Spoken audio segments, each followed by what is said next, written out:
ओडिशा एक जनमंगलकारी राज्य तेणु लोक शिक्षा स्वास्थ्य मौलिक सुविधा जेपरिक बिजुली पानी और सड़क पर सुविधा जोगाई देवाई आम सरकार लोक सरकार आपण सरकार विभिन्न योजना कर आसंता किसी वर्ष मध्य राज्य में प्राथमिक तथा उच्च शिक्षार स्वरूप संपूर्ण भाव बदलवाक जाऊँगी।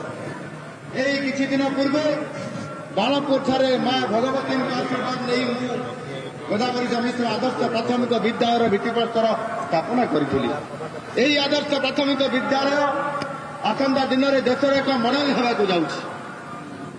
विश्वस्तरीय भित्तिभूमि सहित प्रशिक्षित शिक्षक और विद्यार्थी मूलदुआ को शक्तिशाली भाव करेंगे जहाद्वारा गाँ स्कूल में पढ़ी पिलाटी सहर पिला सहित सामान भाव में प्रतियोगिता करें।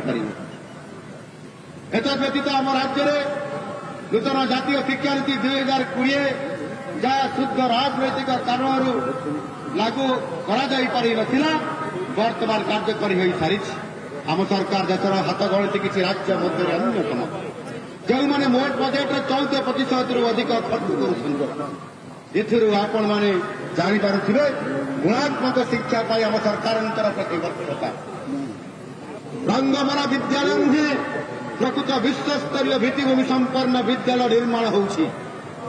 माननीय मोदीजी आउ गोटे जनमंगलकारी योजना राजनीतिर शिकार होता आयुष्मान भारत योजना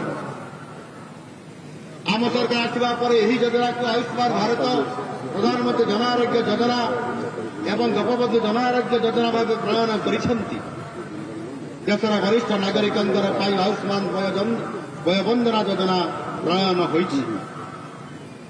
आज आम राज्य में आयुष्मान भारत प्रधानमंत्री जन आरोग्य योजना एवं गोपबंधु जन आरोग्य योजना 3.5 कोटी लोक उपकृत होउछन्ति।